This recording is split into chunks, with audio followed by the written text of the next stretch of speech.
Honourable Member, Honourable Khatebe. Kasongo, hey. Thank you so much. Thank you so much, Honorable Speaker. Order, honourable members. We can allow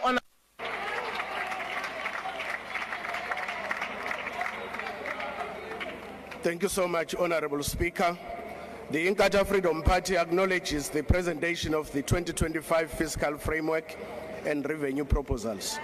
The IFP notes that the macroeconomic projections underpinning the fiscal framework, particularly the estimated GDP growth rate and inflation forecast, while the government's revenue projections are optimistic, we urge a more cautious approach considering global economic uncertainties and domestic structural challenges such as high unemployment, energy insecurity, and policy inefficiencies. We support efficient government spending but remain concerned about continued wasteful and irregular expenditure.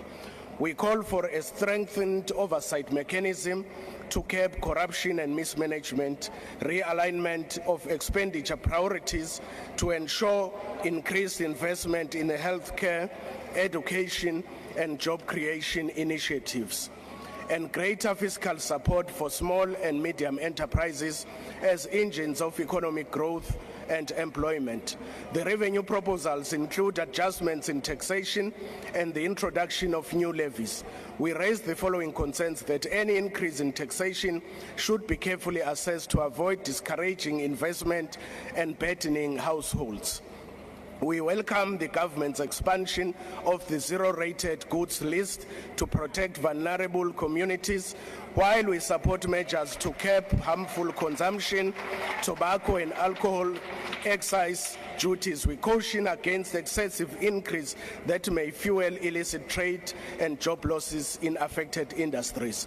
We acknowledge the importance of debt sustainability and therefore call for a pragmatic approach to deficit reduction. Instead of austerity measures that disproportionately impact service delivery, we advocate for targeted expenditure cuts in non-essential government spending, enhanced revenue collection through improved tax compliance and efficiency in tax administration, and encouraging private sector partnerships to lighten fiscal pressures while stimulating investment. Fiscal policies must be assessed in terms of their impact on poverty reduction, employment and economic growth. We emphasize the need for increased public investment in infrastructure to create jobs and improve service delivery, expanded support for agricultural development to enhance food security and rural economies, and greater allocation towards youth employment programs and skills development to equip South Africans for future industries. Furthermore, we stress the importance of a transparent and accountable fiscal process to ensure that the fiscal framework achieves intended outcomes. Honorable Speaker, in consideration of the issues we have raised as the IFP, we support the 2025 fiscal framework and revenue proposals, as well as the committee report. And in conclusion, Honorable Speaker, I wish to caution the DA that if the DA think that their views are a master plan for all of us, they must wake up and think again. We are here to represent our constituency. We are here to represent the people of South Africa. We are not here to take mandate from the Democratic Alliance. order, Honorable Speaker, lastly, if the MK party is really true and honest in that they are representing the people of South Africa, they must ask their leader why he loaned 2.4 billion to Swaziland when he was president of South Africa, instead of taking that money and bring and give it to the people of South Africa. I thank you. Deputy Speaker.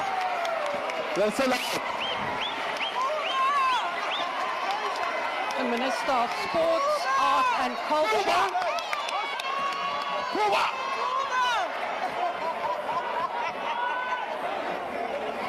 Deputy Speaker. Deputy Speaker.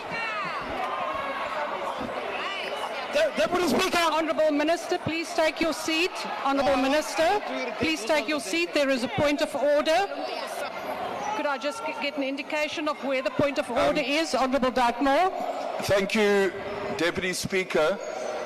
My point of order relates to the fact that when the honourable member from the IFP started speaking and addressing some comments about the MKP that we could not hear, and we request that he be given an opportunity to repeat what he said about the MKP.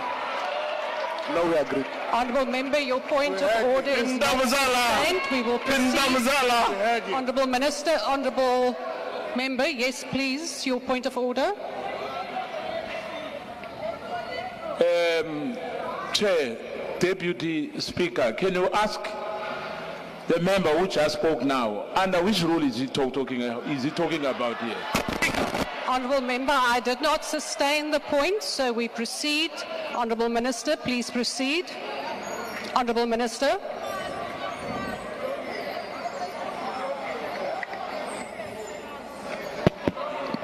Deputy Speaker.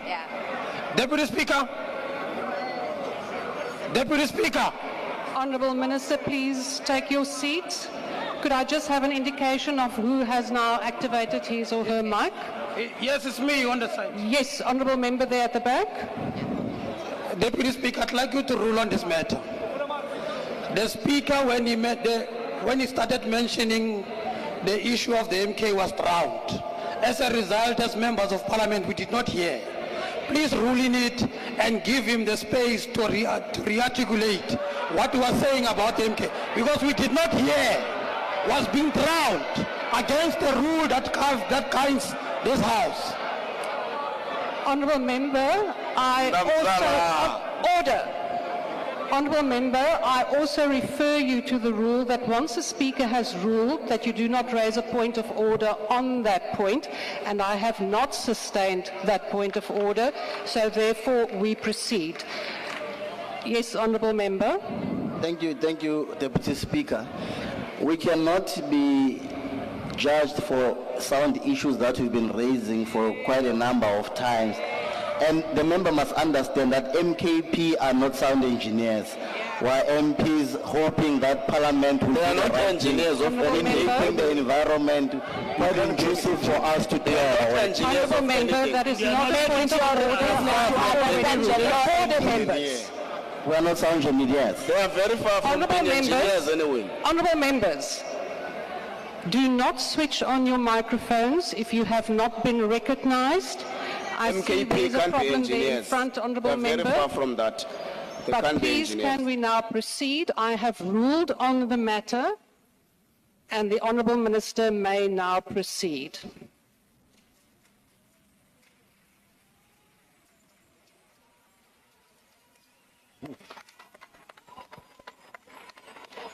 Speaker,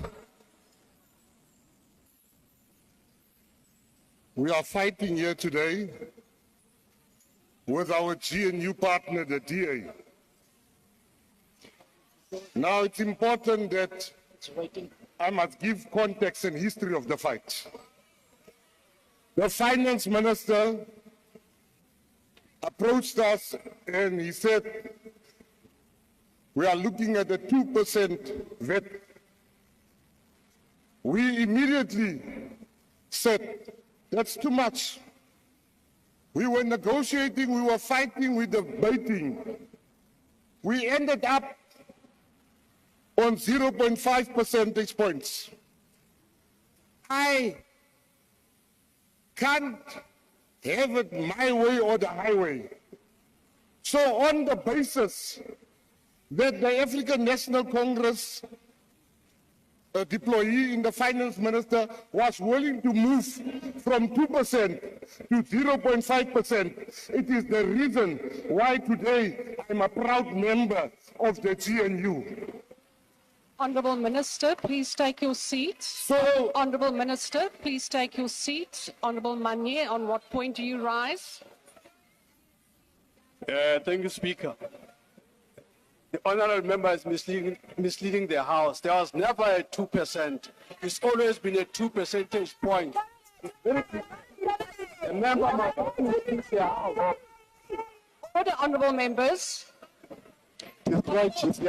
Honourable members, I am now dealing with Honourable Manye's point. Honourable Minister, I have not yet called you to the podium. Honourable Manye, that is a matter of debate. So the Minister may proceed. I see the Honourable Pambu at the back. Yes, Honourable Pambu.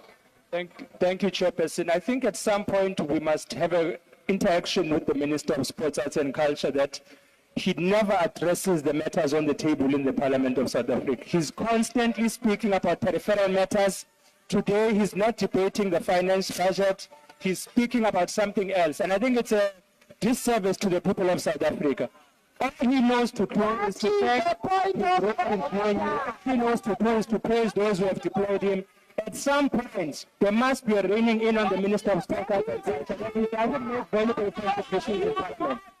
We have to have that conversation. He doesn't make valuable contributions to debate in this Parliament. He goes there and he speaks about peripheral issues because it's got no value to it. It's unacceptable.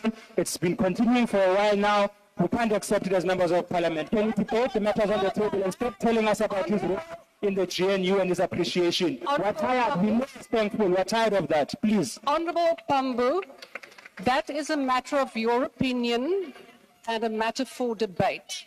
The Minister may include in his speech whatever he wants to include. We cannot dictate. So, Honourable Manye, is it on the same point on which I have just ruled? Honourable Manye. Chair, I'm raising on the point of saying a matter is a debate when it's a factual issue. If you were to look into but there is no such a point, man. If you were to look into the budget, Honourable Deputy Speaker, there's no such a thing as a 2%. It's a 2 percentage points. It's fundamentally different. This is not a debate matter. It's a factual.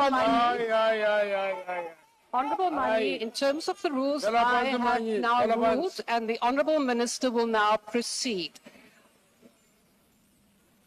Honourable Minister, my apologies. Your member there at the back also wishes to raise a point. Yes, please go ahead, Honourable Daniels.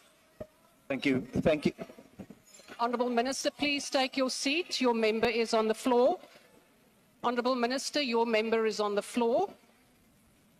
Yes, member, please go ahead. Thank you so much, Honourable Deputy Speaker. We must be sitting in different meetings because the Honourable Minister is raising points on the VAT item.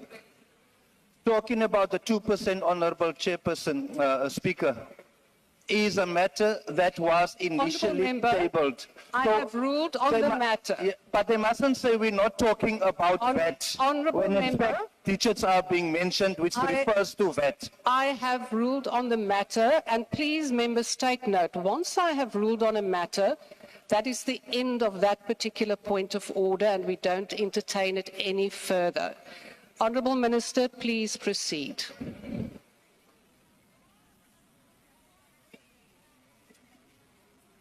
So, Honourable Speaker, it was on that basis that I wanted to explain why is it that I support what we are discussing here today, unashamedly. But you see, this parliament, since I joined this parliament, the name of the poor has been used by every Tom, Dick and Zabulani. Everyone, the poor, the poor. The DA wanted to treat the VAT issue with Bella. Where was the poor in that transaction? Yesterday, a lady called Bronwyn Williams, her son was shot dead yesterday in Westbury. In Westbury. That lady is sick. After forensics took a son, they said to her, follow us. She said, no, I must go and vote first, because voting is the only way to silence the guns in my area. So if you wonder why Mackenzie is voting here, because this budget contains hope and plans that there will be more policing, there will be more jobs for the people. Lastly, you see, Honorable Des van Rooyen come here, and he says, we love blue lights. When President Zuma appointed him for a weekend, he didn't say no to the blue lights. Honourable Minister, there is a point of Honourable Minister. An appointment. Honourable Minister, please take your seats. Honourable Skosana, your point of order. Deputy Speaker. Order, members. Please proceed, Honourable Skosana. Deputy Speaker, President Zuma is not in the house here. So it's irrelevant. What he's talking about is irrelevant. Thank you. Honourable Minister, please proceed.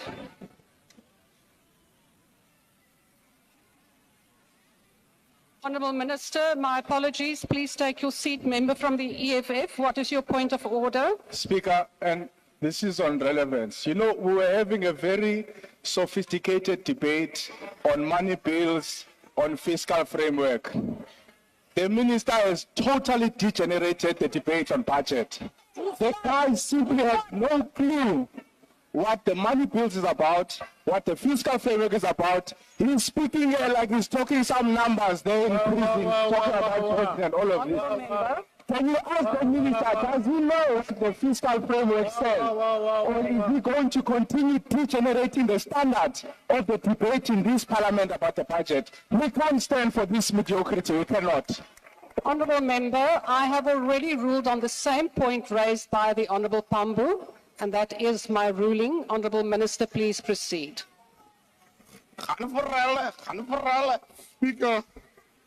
Speaker, Honourable Minister, you will be interrupted again. Please take your seat. Member from the MK, what is your point of order?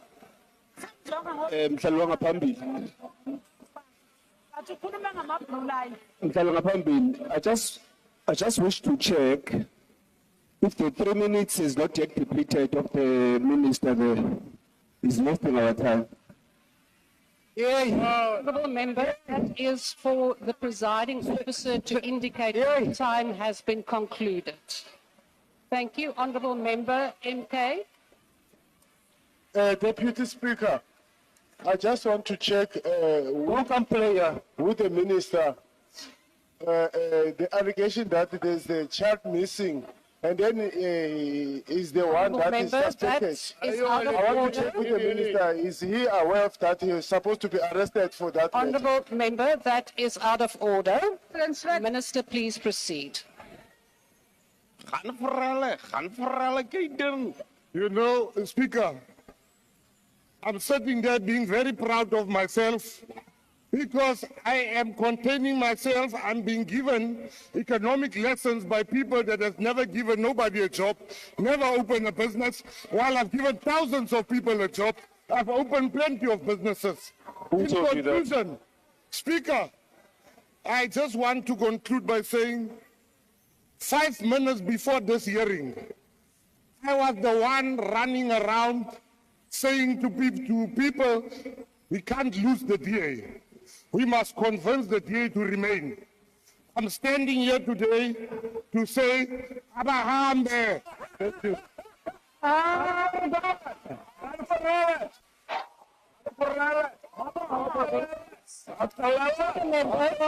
Order.